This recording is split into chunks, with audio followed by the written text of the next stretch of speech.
He's Tony. I'm Mike. We're here to watch Will Burn. This episode, episode 47, we are reviewing 1965's Planet of the Vampires, also known as A Terror in Space. Let's prepare for a landing, Brad. Okay.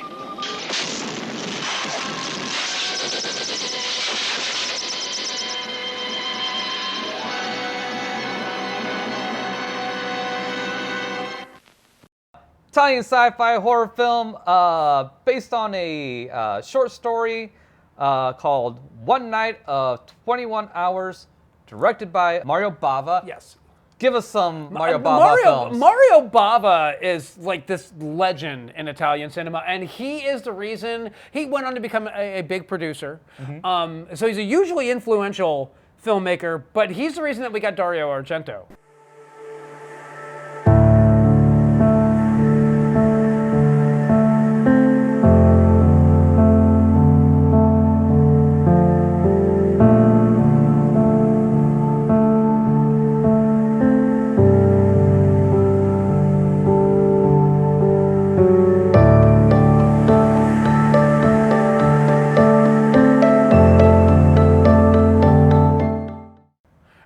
And he's also responsible for the rise of Italian horror films in the mid-60s all the way through the 70s and into the early 80s on that one. So if you're a fan of giallo films, you can thank this man for it. He is legitimately a legend, and he's the reason why we got phenomenal films like Demons.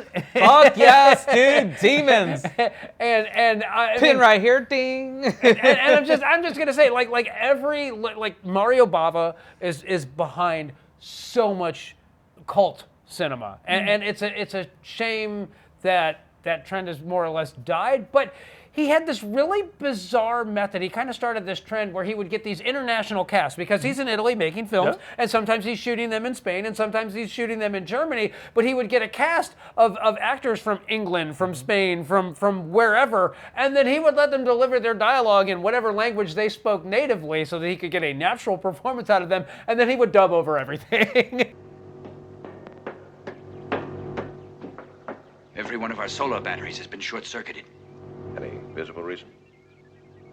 Tell a mystery. Wes, what can we do about it? And it's weird, but after you watch a couple of them, you get used to it. Yeah, it works. So let's go through I'm just going to do the main cast really quick. It's really short. Yeah. Barry Sullivan as Captain Mark McCary. All right. Quiet down. Stay calm. Let's all try to stay calm and figure out what happened. Norma Bengal? Sure. I'm sorry, Bengal. Almost like sounds like Bengay. Anyways, she's Sanya.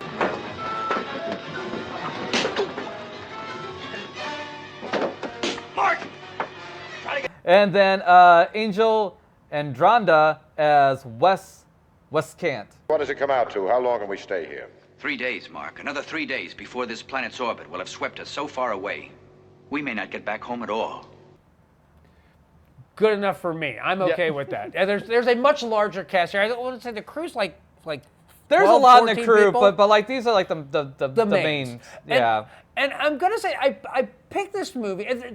The setup is very simple. There's a spaceship that's traveling through space, and it gets this signal, this what they think is a distress signal. It's our sixth orbit around this planet. That signal always comes from the same point. The man-made transmitter does exist. That's the spot, all right. 2 more meteors. But it's of an unknown origin, so they set down on a planet to investigate.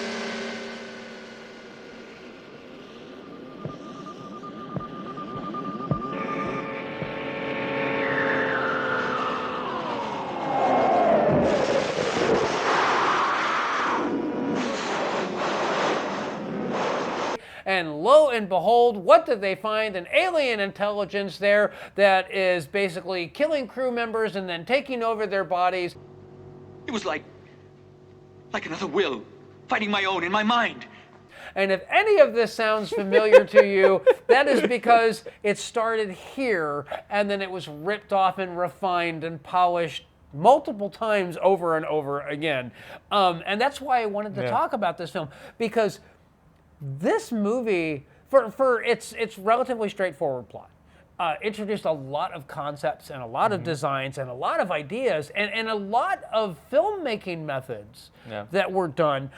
There's all these really beautifully done composited shots where you can see live action in the foreground, and then they had a miniature model that was built that was set, and if you move that camera 2 inches to the left or 2 inches to the right, the shot falls apart. But as it's shot, it's convincing, and it's weirdly convincing. And the other thing is Mario Bava figured out that, you know what, giving a sense of scale to things makes a big impression, especially in a theater, but also adding some atmosphere. So when the ship sets down and I don't remember the name of the planet. I don't either. But I will say this: it might as well be LP-426 because that whole sequence that Ridley Scott did in Alien is essentially exactly the sequence that we get 15 years earlier in Planet of the Vampires.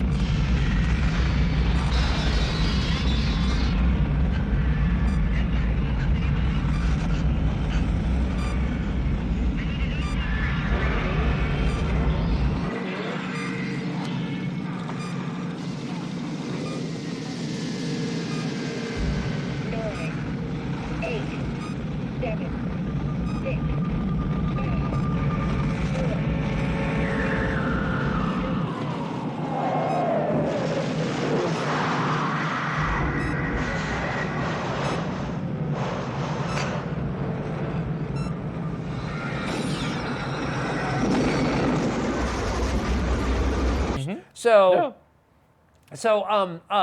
the other thing is take a look at those costumes. Those costumes, like straight up, it looks like Disney-tron just was like, we've designed them.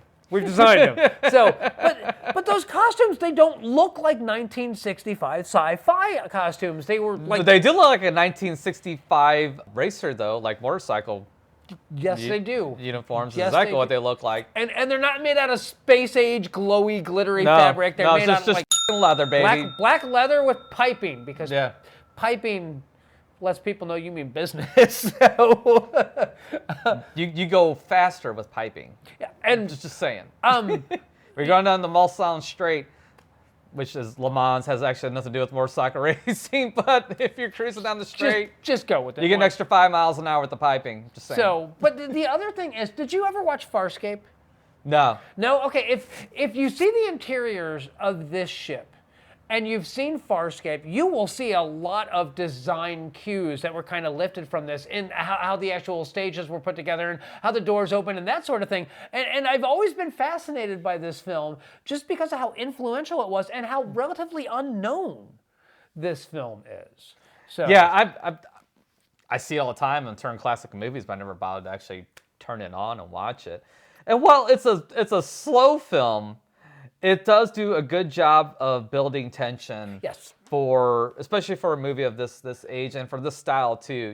Where it's a space thriller. It is. It's a space thriller. It's also got shades of The Thing. Yeah. In it as well, because you don't know who's actually been taken over by the aliens. Now, which came first, the Thing from Another Planet or this? The original version of The Thing from Another World came out in the 50s. Okay. All right. So that's probably the one film that influenced this a bit, but that's set up a whole lot differently. They're not like flying around in a spaceship or anything. But well, not only that, but this is a completely different, element of tension and thrill, where you don't know who's possessed, who's not possessed, and shit like that. And when we say possessed, there's actually a species of aliens that lives on this planet. They are basically out of body. They're non-corporeal aliens, but they need a body and a spaceship to get off of their dying world. Their sun is going nova. We are a race that exists on a vibratory plane different from yours. Our limitations are entirely different. Our technology. We cannot build anything. Spaceships like this. We need ships to get away. Our sun's been dying, as you can see. And that means the end of our species as well. We have been attempting to summon you here for centuries. We never expected you to actually respond. You mean it was nothing but a lure? You wanted us here. That's why you sent that message. Have you tried this trick before? Yes. The strange ship from another system. And I suppose you need our dead bodies. And this all sounds very smart for a film that was written for 1965 drive-in crowds, if you really want to get down to it. Yeah, it's a straight up B movie. I mean, and I think they accomplished a lot with a limited budget. I don't know what kind of budget they had. Oh, actually, I do know. 200,000. It only brought in 250 in the United States. Thousand. But in the for box office. an Italian film, that's not terrible. Well, it's also double featured with oh god damn it. What was that?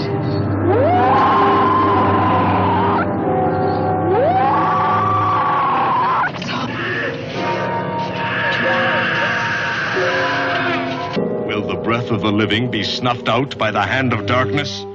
So I don't know if they're counting that too. You know, they had to split the box office with this and that other movie. I doubt it, because generally when you see those kind of numbers, there's a box office for ticket sales, but then there's also the rental fees for films. Yeah. So well, this is 1965. This is way before Yeah. fucking VHS. yeah. There was no home video market. And I doubt they're really showing us during HBO in the fucking 80s. I mean, come on, let's be serious. No. You're absolutely Yeah. right. You're absolutely right. Channel 11 on Saturday afternoon, maybe, but HBO, no. Saturday Night Shocker at 11 o'clock in the evening. Yeah.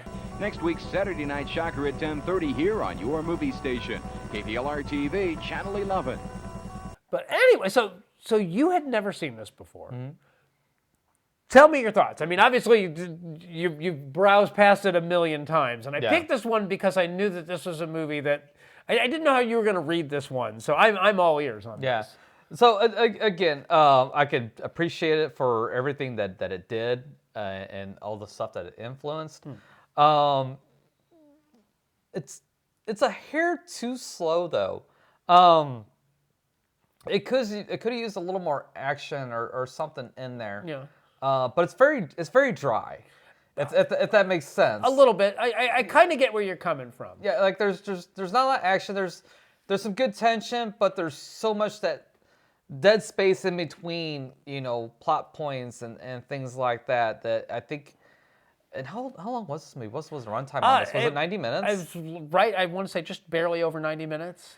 It feels very padded, even at the 90-minute mark. You think? Yeah, I think so. And again, and you see.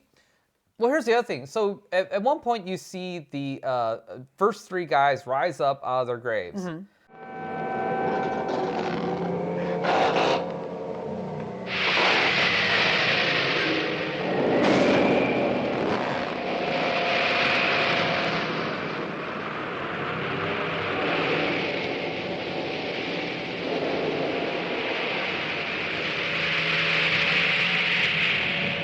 But they didn't really do much after that. No, they were basically playing, you know, they were trying to get that whatever the fusion reactor thingy.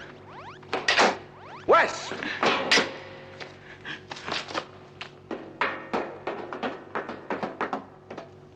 More trouble? He was trying to disconnect the meteor ejector. They were trying to basically get that. And they don't really do much. So that kind of sucked. I would like to see them like do a little more mayhem. Yeah. You know, actually do some killing, but which then kind of goes against the whole plot of this movie too, where they're trying to just take over bodies, you know, mentally. So I don't know. So then it's almost like, well, why did you even like have these reanimated things come up just to have, I guess, just to have that one shot, and then never do it again? Because especially at the end, where spoilers, the two main characters end up getting possessed and they end up in Earth.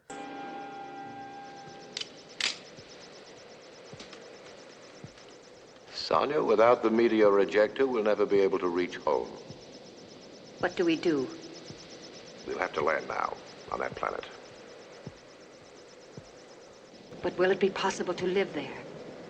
For us and those who follow us? It's most likely a young, primitive world. But I think it'll be all right for us.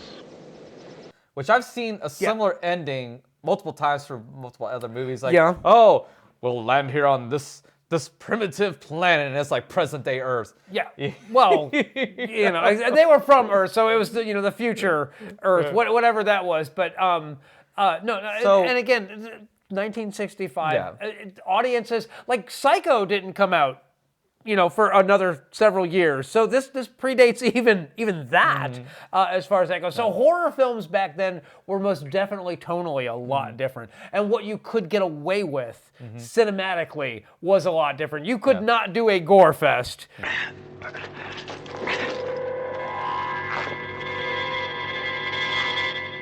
And honestly, weirdly, that's kind of what this movie needed. Was a bit more graphic. And the other thing, the makeup effects in this film, they're good. They hold up. I own this on Blu-ray. I've owned this for a long time, and I've rewatched this film multiple times. And the makeup effects are shockingly good for 1965. The other thing is, atmospherically, and this is most definitely a sign that this is Italian cinema.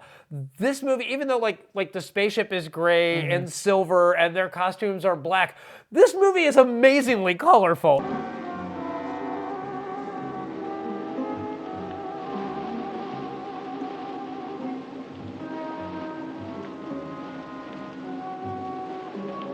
It is kind of bizarre how colorful all the environments and sets and everything are. So visually, it's beautiful. Yeah. One thing I wish they could have done is, I know it's 1965, but I wish they would have had a more realistic looking. It still had that 1950s spaceship set. It did. It was a non-conventional looking ship. It kind of looks like if you just took the saucer from the Enterprise and stuck the engines on the side of it and called it a day, which for 1965 was kind of an unconventional design. But I meant like the interior of the ship is what I meant. Yes, Sorry, I didn't specify. The interior of the ship most definitely has shades of Forbidden Planet all over it. It looks very, very much in the same vein. But stop and think about that. This predates Star Trek. This predates Night of the Living Dead. This predates Psycho, and yet it does all these things, and it does them really effectively. Even though, it does have some pacing issues, but the fact that they were able to convey a story that was kind of this layered, and do it for $200,000, even in 1965 money. I mean, it's pretty staggering. And then you said it's a good accomplishment, and I'm not knocking what it did. I'm just picking out the kind of the limitations and just a few faults where if they had this been released like maybe a couple years later, where somebody else did a spaceship design where the interior of the ship was a little more techie looking. Or practical looking, not just this big giant in space with a couple consoles randomly placed here and there. I completely I understand exactly what you're saying, but weirdly, like I said, that was kind of an established aesthetic at the time for sci-fi ships. So you got that going on. The other thing was that like down note ending. You brought this one up where they basically indicate that they're trying to escape. Our heroes are going to get away, and you find out nope, they're possessed by the aliens. The aliens are coming to invade Earth. That was kind of messed up for the time. What year was the original Invasion of the Body Snatchers?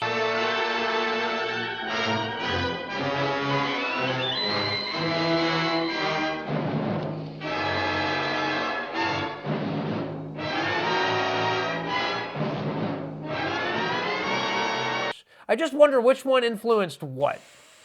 Because I know that I remember the 70s one with Donald Sutherland in it, and that's great. But my guess is probably the late 50s production assistant. Okay.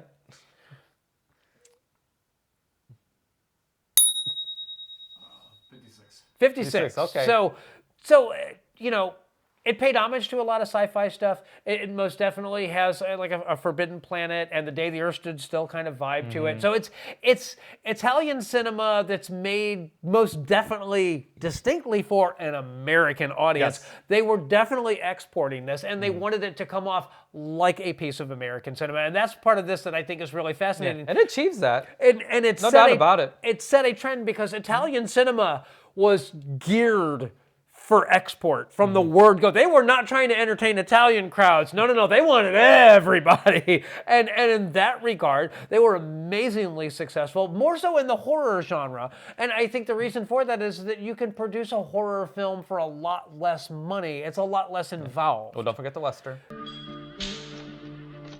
My mistake. 4 coffins.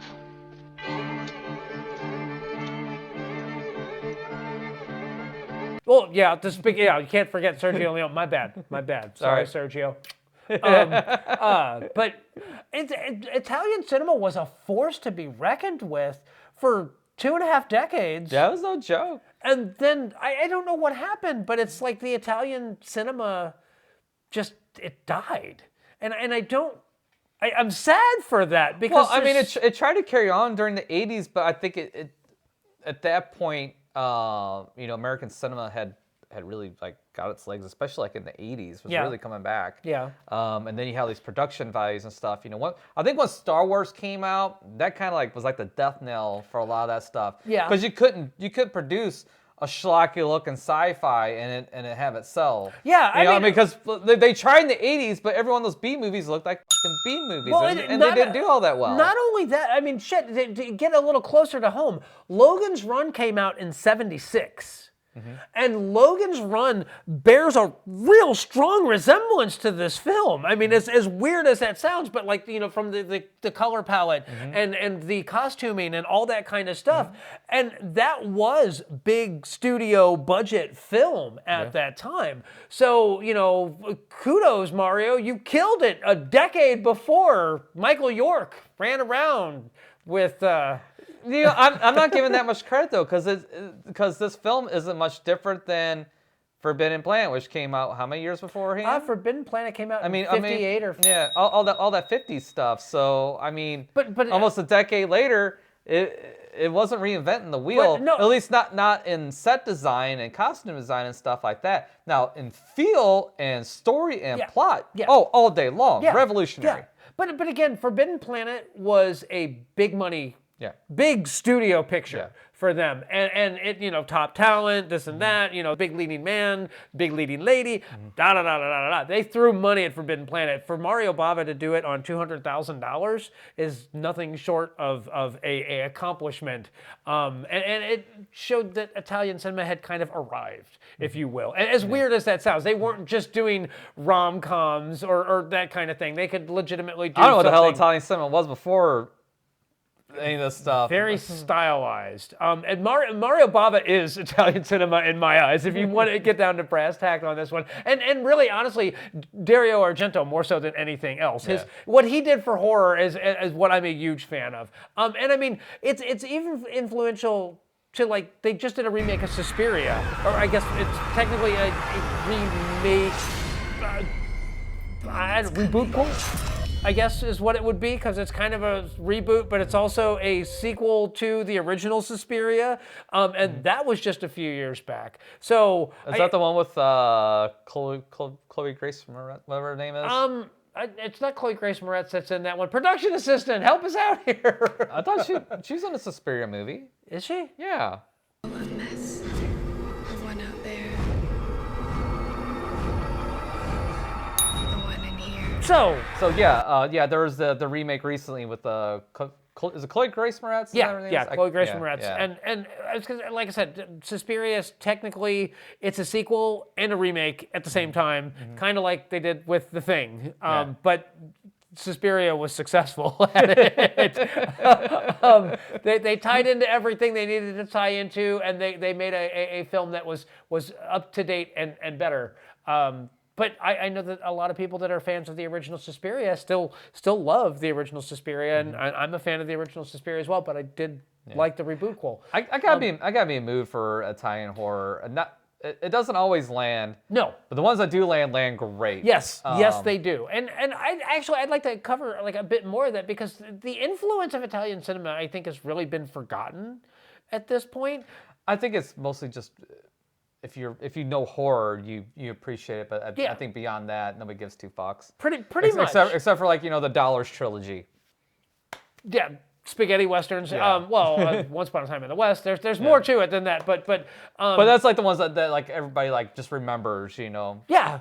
And just like Sergio Leone, and I'm glad you brought up the spaghetti westerns, because the thing about Italian cinema is it always has a look that you can see one frame of the film and you automatically know, yeah, that's an Italian film. And it's true with their horror films, it's true with their drama, it's true with their westerns. So they look beautiful.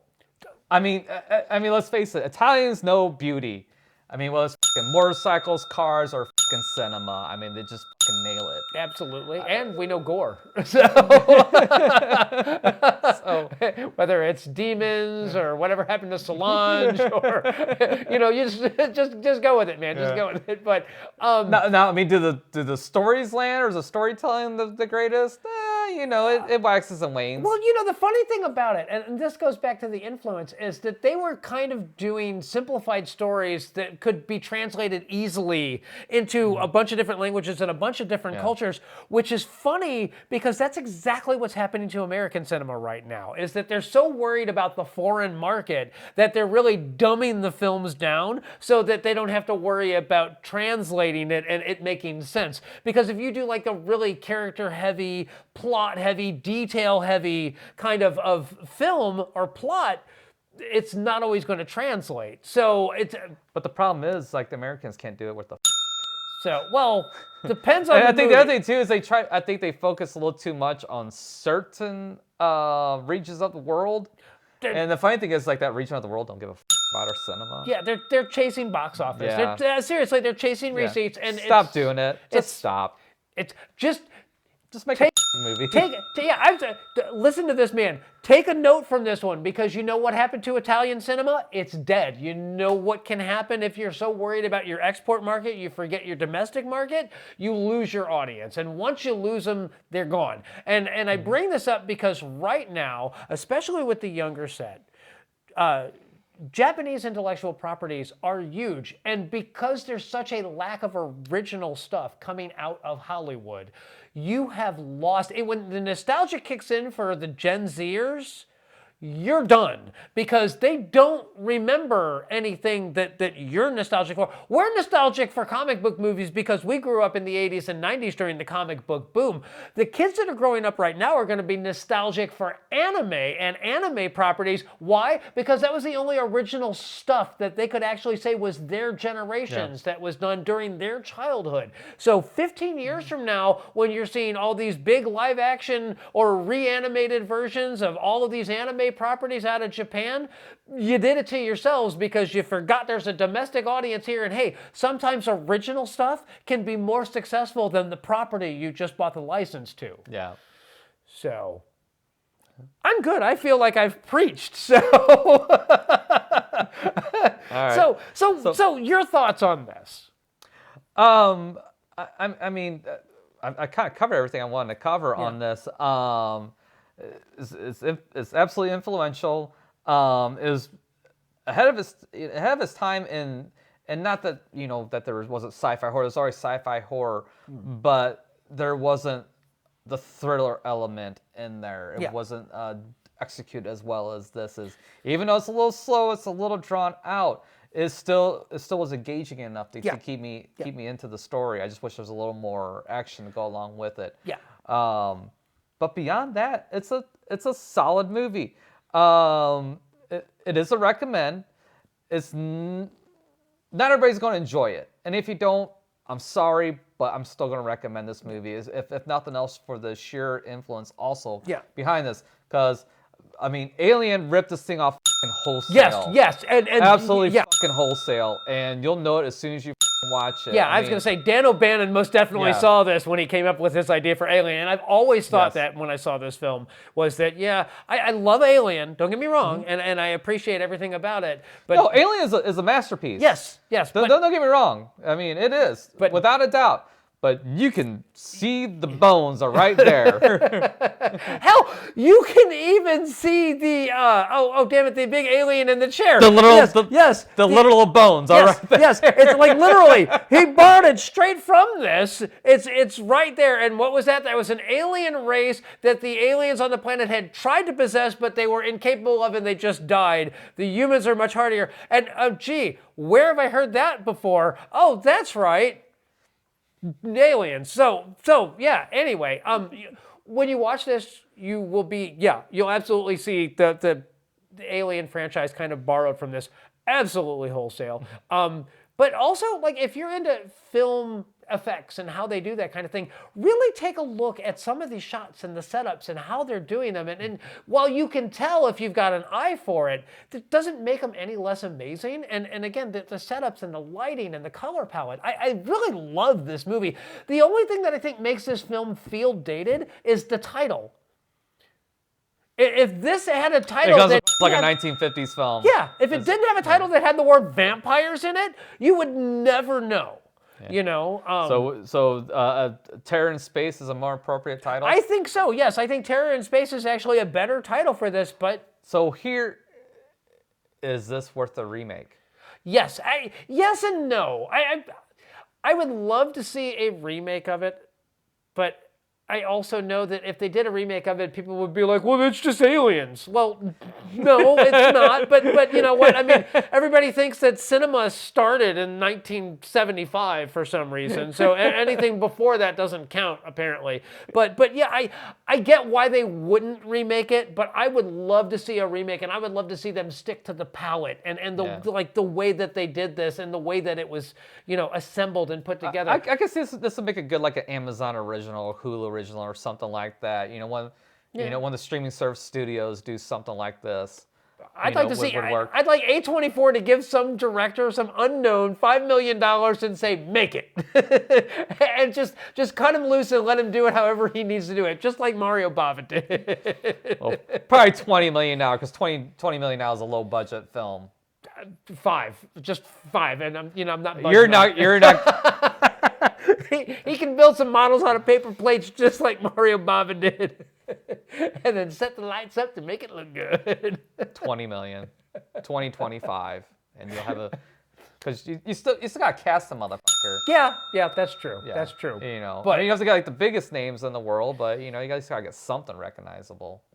No, I mean, and let's face it, 25 million now is a drop in a fucking bucket. Is a fucking nothing budget for a studio. Pretty much. Yeah. So I mean, $5 million for us would be great. Oh, dude, yes, we could knock out of the park for $5 million, but studio, no, not so much. Yeah. Well, we know people. So, so Mike, what are we watching next? So we're gonna continue with this Italian theme, and we haven't done a Western yet. So let's go ahead and do A Fistful of Dollars. So stay tuned for that. We will catch you soon.